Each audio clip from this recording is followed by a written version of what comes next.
안녕하십니까, 래피드입니다. 12월 13일 두산에너빌리티 보도록 하겠습니다. 증시 먼저 보겠습니다. 코스피 0.97% 하락했고요. 코스닥은 1.2% 하락했습니다. 양증시가 오늘 이제 하락을 하면서 진행이 되었고요. 코스피는 외국인 투자자 1,300억 매도, 기관 투자자는 900억 정도 매수하면서 크게 수급적으로는 매도에 집중된 수급은 없었습니다. 그래서 외국인 투자자의 조금 매도로 인해서 좀 떨어진 것으로 보여지는데요.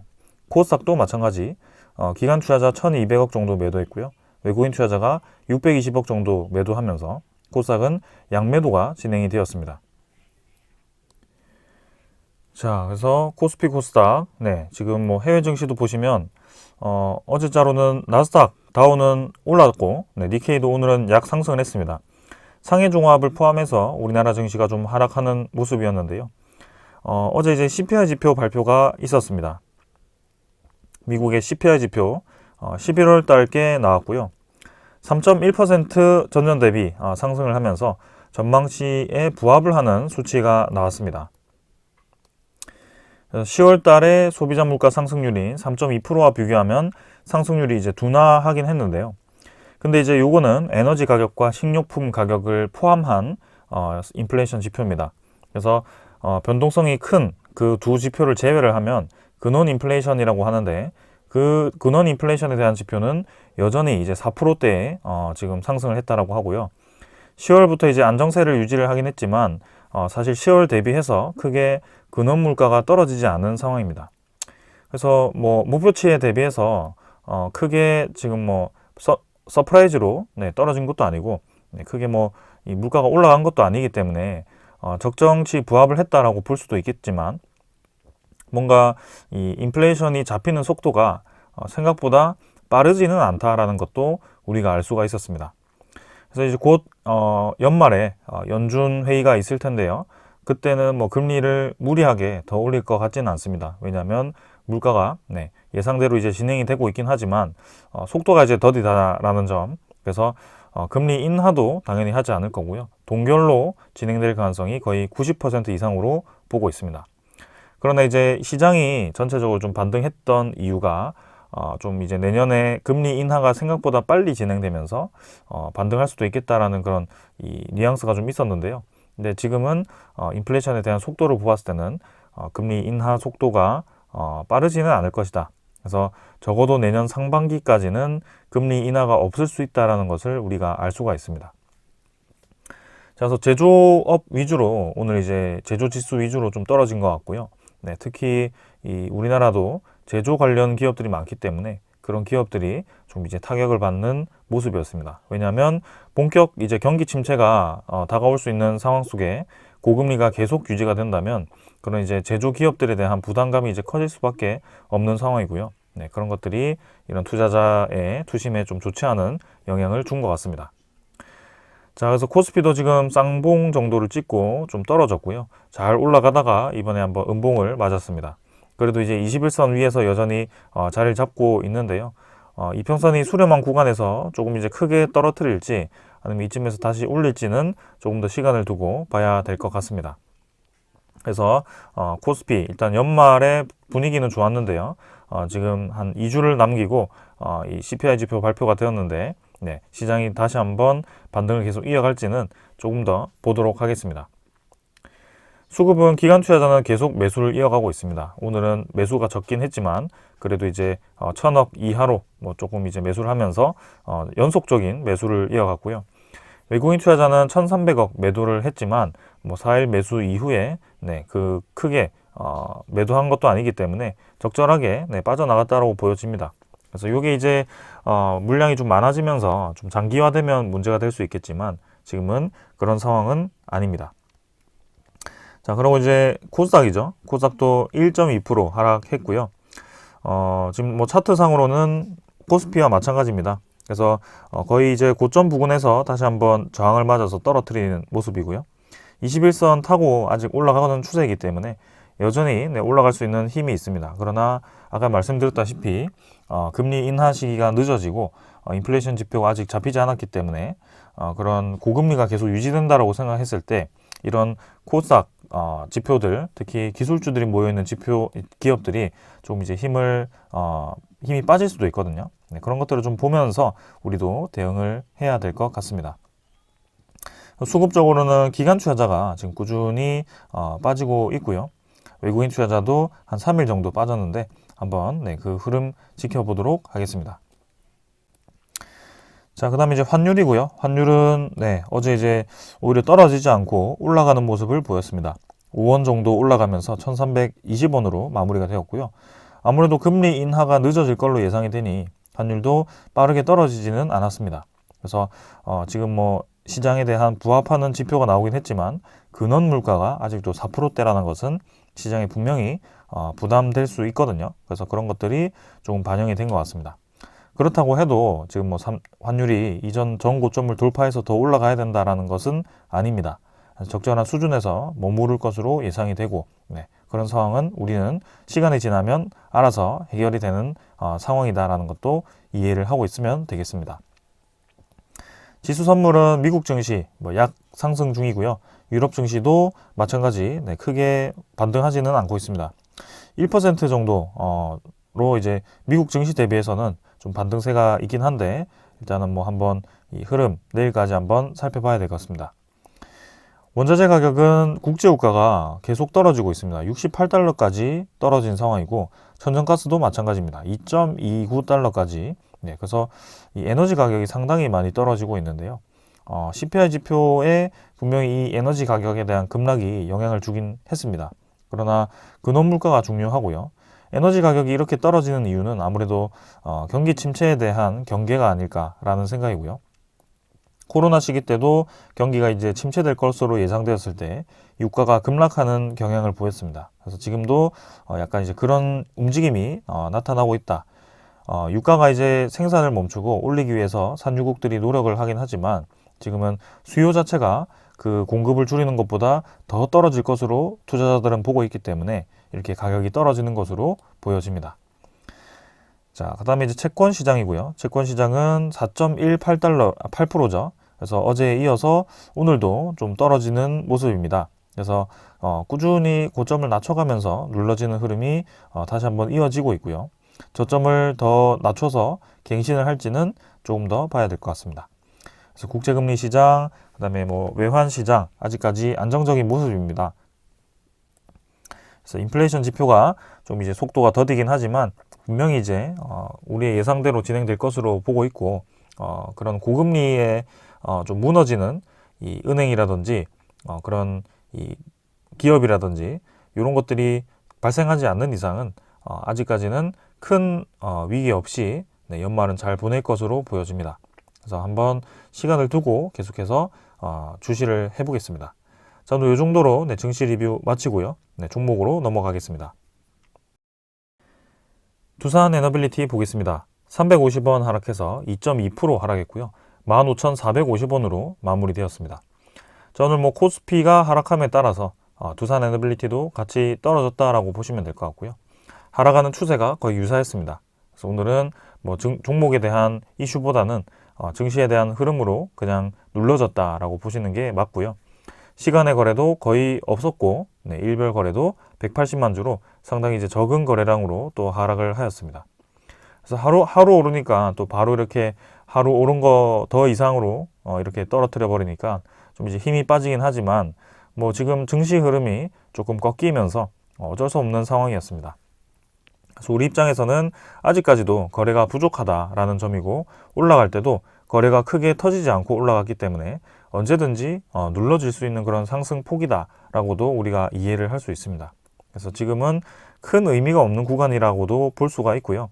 여기서 주가가 거래량 없이 더 올라가더라도 언젠가는 한번 꺾었을 거라고 보고 있거든요. 그래서 지금은 살짝 꺾고 추세를 살리는 선에서 좀 이제 음운구름을 다시 돌파하는 그런 기회를 보는 게 맞을 거라고 생각합니다.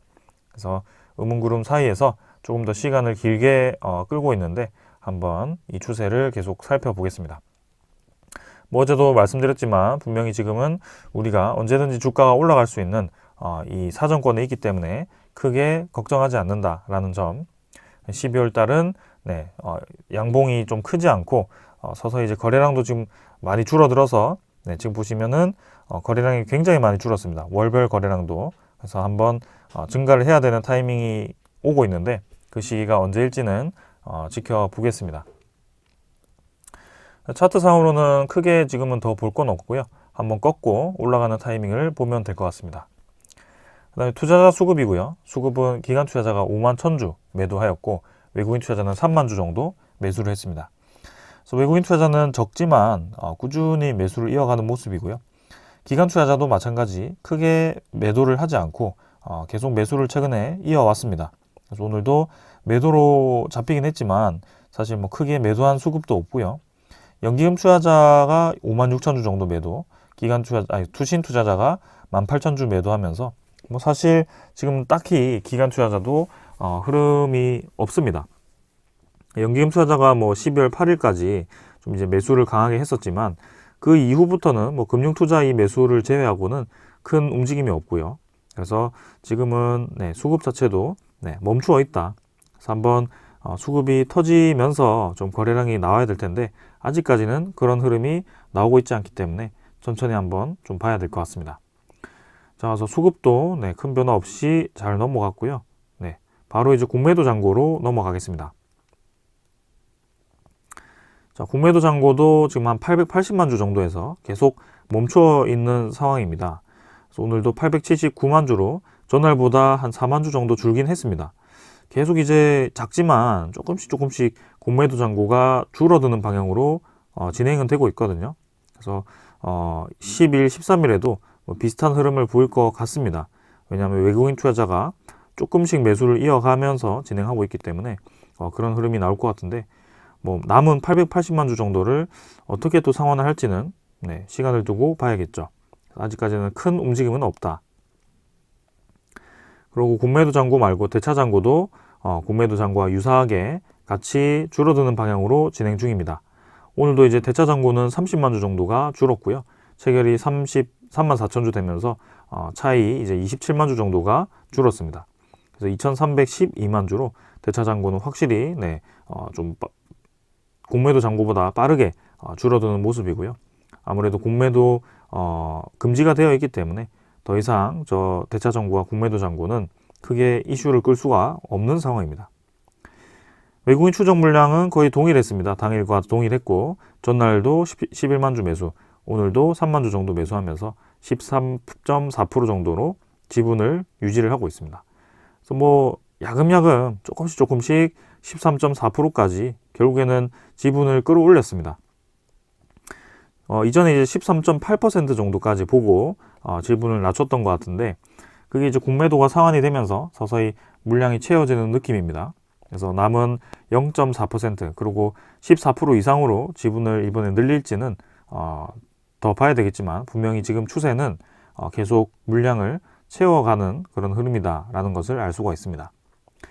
어제도 신한증권이 직접적으로 보이진 않았지만 또 매수 상위에 위치를 했고요. 적지만 계속 네, 지금 특정 창구로부터 매수가 집중되는 모습을 우리는 알 수가 있습니다. 그래서 한번 이 흐름 기다리면서 천천히 지금 상황을 지켜보면 될 것 같습니다. 그래서 기술적인 부분은 뭐 더 말씀드릴 것은 없을 것 같고요. 네, 오늘도 큰 변화 없이 진행되었기 때문에 빠르게 넘어가도록 하겠습니다. 자, 그러면 오늘 좀 전해드릴 소식들이 많은 것 같습니다. 그래서 관련된 소식들을 전해드리려고 앞에 이제 기술적인 분석을 좀 최대한 빨리 진행을 했고요. 한번 하나씩 천천히 살펴보도록 하겠습니다. 자, 요거는 이제 두산 에너빌리티가 얼마 전에 네, 남동발전과 함께 진행했던 프로젝트가 좀 문제가 되면서 소송과 같은 그런 흐름이 나왔고요. 그래서 두산 에너빌리티가 이 국가 상대로 하는 그리고 공공기관 상대로 하는 입찰을 4개월 동안 금지를 당했습니다. 근데 이번에 이제 거기에 대한 이의 신청을 했고 지금 이제 임시 처분 정지죠. 그래서 내년 1월까지는 그 입찰을 할 수가 있는 상황이긴 한데요.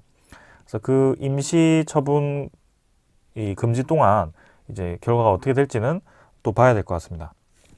그럼 이제 우리가 집중해야 될 거는 두산 에너빌리티가 뭐 때문에 이렇게 이제 남동발전과 프로젝트가 잘못되었나라는 것을 여기에 또 정리가 되어 있더라고요. 그래서 한번 보면 13일에 감사원에 따르면 오늘이죠. 그래서 남동발전은 약 826억 원을 투자한 강릉 영동 에코 발전본부의 목재 펠릿 기반 바이오매스 발전 설비의 성능이 기준에 미치지 못해서 2020년부터 2022년까지 약 52억 5천억 원을 손실을 봤다라고 했다라고 합니다. 그래서 남동발전은 2차 인수 성능 시험 비용 8억여 원, 그다음에 예정에 없던 성능 보완용 가스 냉각 설치비 10억 원 추가 비용도 부담을 했다라고 합니다. 근데 이제 2021년 9월에 두산 측에 별다른 배상 요구를 하지 않고 영동 2호기 연료전환 설비를 최종 인수를 했다라고 하죠.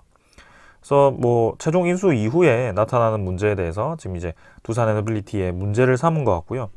손해 비용이 사실 52억이면 사실 크지 않습니다. 뭐 기업이 큰 프로젝트 입장에서는 그렇게 크지 않지만 이 826억 정도의 프로젝트 상으로 52억이면 좀 이 퍼센트로 따지면 그래도 10% 조금 아래죠. 그래서 적지는 않긴 합니다. 그래서 이걸로 이제 좀 문제가 된 것 같고요. 그래서 이제 다 지나고 지금 이제 작년에 4분기에 실시된 공공기관 재무 건전성 및 경영 관리 실태에서 이제 이 사실이 이제 나오면서 네, 그렇게 좀 뒤늦게 좀 이 컴플레인을 건 것 같습니다.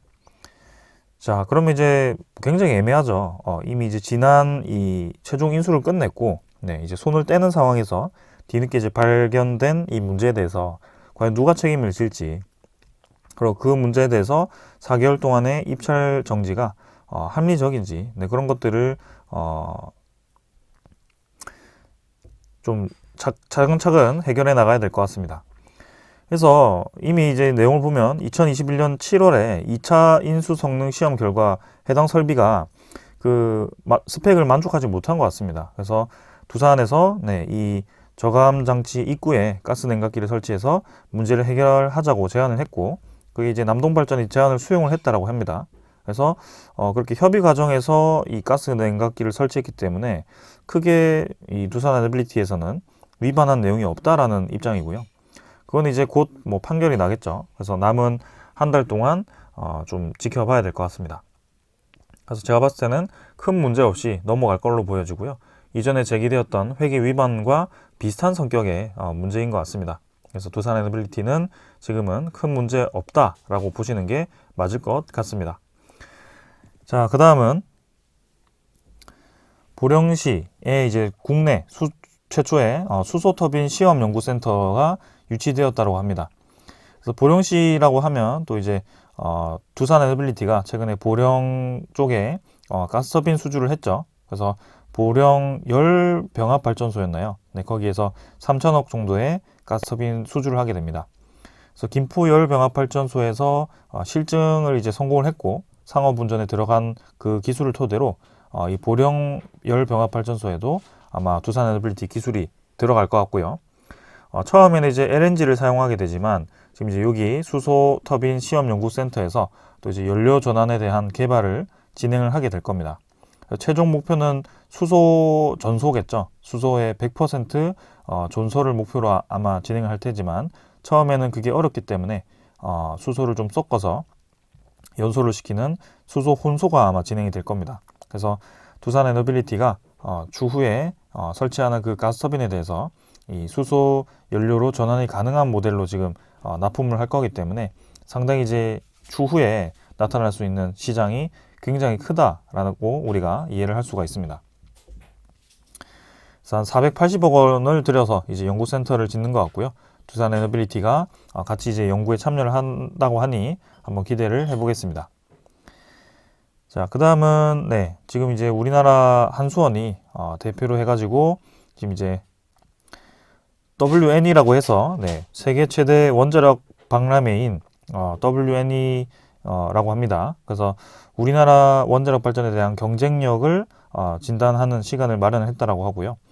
지금 이제 우리나라에 대한 기술과 그런 건설 노하우를 원하는 그런 국가들이 굉장히 많다고 합니다. 그래서 줄을 서서 이제 면담을 신청할 정도라고 하니 상당히 이제 전 세계적으로 이 원자력 발전에 대한 관심도가 이전보다 확실히 좀 많아졌다라고 볼 수가 있습니다. 그리고 이제 이 핀란드도 마찬가지입니다. 이 북유럽 쪽에서도 서서히 이제 원자력 발전에 대한 이 관심을 가지고 있고요. 스웨덴도 그렇고 노르웨이도 그렇고 핀란드도 그렇고요. 40년에 걸쳐서 이제 세계 첫 이 방패장을 완공을 했다고 합니다. 그래서 내년 말쯤에 이미 핀란드는 방패장을 이제 확보하는 첫 국가가 될 거고요. 핀란드 같은 경우는 사실 이 원자력 발전에 대한 이 수가 많지도 않을 텐데 벌써 이제 방패장을 건설을 완료하고 그 핵을 이렇게 아래에다가 영구 처분하는 그런 시설을 만들었습니다. 우리나라는 이제 아직까지도 지금 국회에서 통과를 못 해가지고 그 방패장을 건설하지 못하는 상황인데요. 분명히 지금 이 방패장을 건설하지 않으면 앞으로 발생하는 핵 연료에 대해서, 폐 연료에 대해서 대응을 할 수 없는 상황임에도 불구하고 조금은 정치적으로 많이 이용이 되고 있다라고 좀 보여집니다. 그래서 이 핵 연료 처리에 있어서 또 맥스터라는 그런 이 용기도 있고, 그다음에 캐스크 두산 에너빌리티가 건식 저장 용기를 또 이번에 수주를 하면서 상당히 관심을 많이 받았는데요. 이 관련 기술에 대해서도 두산이 확실히 힘이 있다는 것을 우리가 또 알 수가 있습니다. 그래서 핀란드를 비롯해서 지금 북유럽도 원자력 에너지에 관심을 많이 가지고 있다라는 점이고요. 전 세계적인 추세가 이어지고 있는 상황입니다.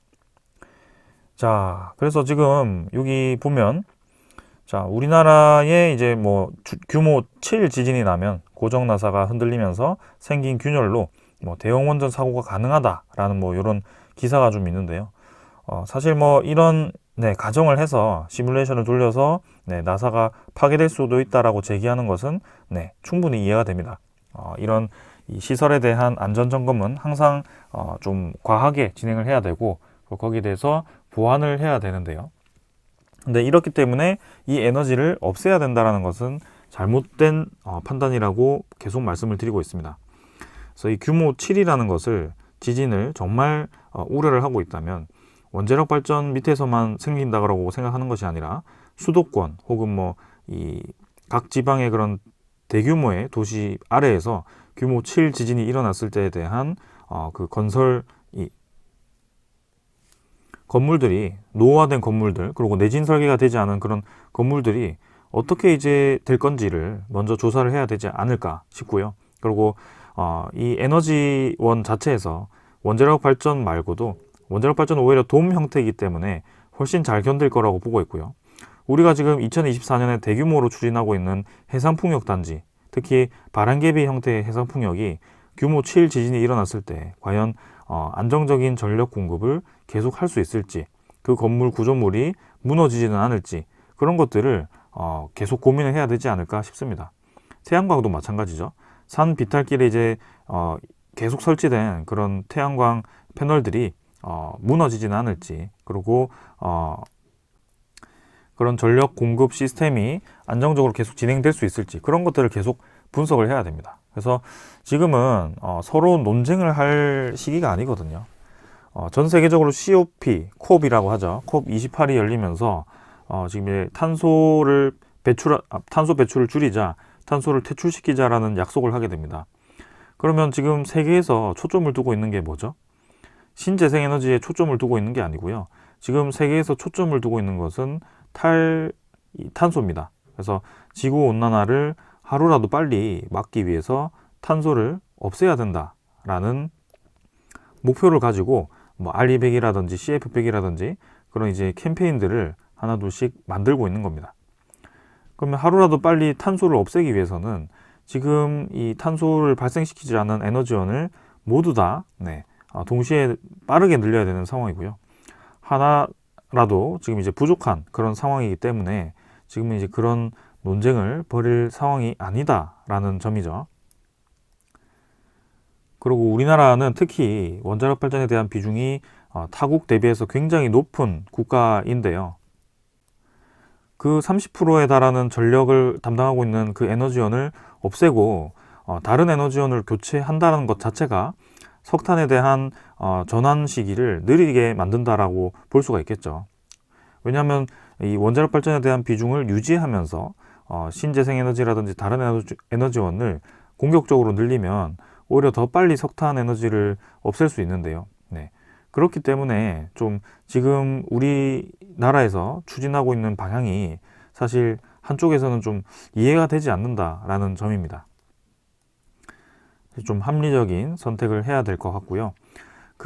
이 원자력 발전에 대한 무조건적인 옹호가 아니고요. 전 세계적인 그런 이제 추세가 지금 그렇다라는 점, 그리고 탄소를 하루라도 빨리 없애기 위해서는 지금 당장 어떤 에너지원을 없앨 게 아니라 모두 다 늘려야 된다라는 점, 그리고 그 신재생 에너지라는 것은 가장 큰 단점이 전력 공급에 대한 예측을 정확하게 할 수가 없다라는 점입니다. 그래서 지금 지구온난화 때문에 기후 변화가 굉장히 심각한데 그 기후의 영향을 많이 받는 신재생 에너지에 대한 비중이 100%가 됐을 때 과연 안정적인 에너지 공급을 계속 할 수 있을지가 의문인 것이고요. 그렇기 때문에 지금 마이크로소프트도 마찬가지입니다. 챗 GPT를 이제 최근에 사회적인 이슈가 되어서 여러분들도 이제 잘 아실 겁니다. 인공지능을 활용한 이런 플랫폼들이 많이 나오고 있고요. 앞으로는 이제 산업 전체에 인공지능이 입혀지게 될 겁니다. 근데 그 인공지능이 그냥 컴퓨터처럼 돌아가는 게 아니고요. 그 많은 이 저장된 데이터를 토대로 이 인공지능을 학습을 시키고 인공지능이 돌아가게 됩니다. 그래서 데이터 센터라는 그런 데이터를 저장할 수 있는 엄청나게 큰 그런 센터가 필요한데요. 우리나라 판교에 이제 네이버라든지 카카오, 네이버만 있겠네요. 그래서 그런 센터가 있습니다. 그래서 그 데이터 센터가 전기를 엄청나게 많이 소모를 하게 되는데 마이크로소프트 입장에서는 아무리 생각을 해봐도 그걸 안정적으로 이제 커버를 할 수 있으면서도 탄소를 내지 않는 에너지원이 원자력밖에 없다라고 생각을 한 겁니다. 그래서 원전 에너지에 이미 이제 손을 내밀었고 지금 이제 최근에 소형 모듈 원전 직원을 채용해서 앞으로 이제 데이터 센터를 많이 지으려고 하니까 계속해서 원자력 에너지가 필요하니까 마이크로소프트 차원에서도 원전 에너지를 이제 데이터 센터 바로 옆에 짓는 그런 프로젝트도 아마 검토하고 있지 않을까 싶습니다. 그만큼 차세대 에너지원으로 SMR에 대한 이 중요도가 상당히 많이 올라간 상황이고요. 거기에 대해서 전 세계가 주목을 하고 있는 상황입니다. 그래서 이미 지금 이제 마이크로소프트 기업도 그렇고 전 세계적으로 SMR을 개발하고 있는 상황 속에 우리나라는 왜 예산을 줄여가지고 멀쩡하던 기술을 지금 또 퇴보를 시키고 있는지 모르겠습니다. 그래서 원전 승인 기간을 또 90%까지 줄여주면서 지금 공격적인 그런 투자를 예고를 하고 있습니다. 데이터 센터를 지금 한두 개 지을 게 아니기 때문에 안정적인 이 에너지원이 당연히 필요하고요. 데이터 센터로 이제 말하자면 계속해서 돌아가야 됩니다. 그 데이터 센터가 이제 많은 데이터량을 저장을 하기도 해야 되지만 그 쿨링 시스템이 엄청나게 중요하거든요. 그 컴퓨터 돌아가는 거 보면 발생하는 열을 보면 여러분들도 잘 아실 겁니다. 그래서 그런 시스템들이 엄청나게 중요한데 전력이 끊기게 되면 그 데이터 센터는 당연히 온도가 뜨거워져서 불이 나거나 혹은 뭐 오류를 일으키거나 그렇게 할 수밖에 없습니다. 그래서 24시간 안정적인 전기를 계속 공급을 해줘야 되는데요. 태양광이라든지 해상풍력은 그렇게 안정적인 에너지를 공급을 24시간 동안 할 수가 없습니다. 뭐 8시간, 뭐 10시간 정도는 할 수 있겠지만 밤이 되거나 그리고 바람이 반대로 불거나 바람이 불지 않거나 했을 때는 그런 에너지를 공급할 수 없기 때문에 거기에 대한 대안이 분명히 있어야 되고요. 원자력 에너지가 없다라고 한다면 그 대안으로 이제 안정적인 에너지를 낼 수 있는 게 LNG 발전, 화력 발전밖에 없습니다. 그러면 지구온난화를 막기 위해서 탈석탄을 하고 있는데 LNG 그러고 이제 뭐 석탄 에너지를 다시 쓸 건가요? 그건 아니기 때문에 지금 이렇게 모든 국가들이 SMR에 대해 주목을 하고 있는 것입니다. 그래서 우리나라도 거기에 맞게 좀 지금 CF 에너지, CF100을 선언을 한 거고 거기에 대해서 주목을 해야 됩니다. 자, 두산 에너빌리티가 그래서 지금 이 상황 속에 딱 들어맞는다라고 말씀을 드릴 수 있을 것 같고요. 특히 뉴스케일 파워에 투자를 크게 했고 이번에 아이다호주에 대한 프로젝트가 좀 이제 무산이 되긴 했지만 일찌감치 뉴스케일 파워에 대한 기사 하나가 나왔었습니다. 오하이오 펜실베니아에 SMR 24기를 공급하면서 스탠다드 파워 운영 데이터 센터에 전력 공급을 하게 된다라고 얘기가 나왔었거든요. 그래서 이게 당장 프로젝트가 실행된다라고는 하지 않았지만 분명히 이제 이 데이터 센터에 대한 중요도가 마이크로소프트도 지금 인정을 한 만큼 계속해서 이 SMR이 공급이 될 겁니다. 그래서 뉴스케일 파워도 2기가와트 규모의 지금 SMR 공급을 로 이제 끝낼 게 아니라 데이터 센터 옆에 뉴스케일 파워 모델이 충분히 들어갈 수가 있고요. 전 세계적으로 이런 추세가 계속 커질 것이다. 꼭 데이터 센터만 24시간 안정적인 공급이 필요한 게 아닙니다. 뭐 삼성전자라든지 뭐 그런 이제 반도체 기업들도 24시간 계속 공급이 돼야 되고요. 디스플레이도 마찬가지입니다. 그래서 그런 제조업이 제조 기업들이 많은 기업 국가일수록 계속해서 안정적인 공급 이 전력이 필요하고요. 우리 이웃 국가인 중국도 계속해서 이 원자력 발전을 그렇게 공격적으로 늘리는 이유는 안정적인 전력 공급이 필요하기 때문입니다. 그래서 우리나라도 지금 계속 독일 하면서 아리백을 외칠 게 아니고요. 독일이 그 친환경 에너지를 전환하는 데 들어간 비용을 다시 한번 생각해야 되고, 독일이 우리나라 제조 이 점수에서 제조력의 이 점수에서 독일보다 우리나라가 훨씬 앞선다는 것도 여러분들이 아셔야 되고요. 그리고 이 에너지 소비량도 지금은 이제 증가하는 추세가 우리나라와 독일은 비교를 할 수가 없습니다. 독일은 인구가 많기 때문에 뭐 가구에 대한 에너지원이 다를 수 있겠지만 지금 우리나라는 인구가 적음에도 불구하고 전 세계적으로 소비하는 전력 자체가 상당히 높거든요. 그래서 그런 전력을 안정적으로 공급을 하면서도 비용을 낮출 수 있는 것은 확실히 정해진 에너지원이 있습니다. 그래서 그런 것들을 우리가 살펴봐야 되고, 두산 에너빌리티도 그 상황에 딱 맞아떨어지게 지금 준비가 잘 되어 있으니까 한번 장기적으로 보면 분명히 좋은 결과가 있을 거라고 생각을 합니다. 그래서 해상풍력, 원전, 수소, LNG, 터빈 이런 거 다 하기 때문에 기대가 되는 상황입니다. 자, 여기까지 하고 마무리하고요. 12월 말에는 이제 11차 전력 기본 계획이 좀 빨리 발표가 되었으면 하는 그런 바람입니다. 네, 여기까지 하겠습니다. 감사합니다.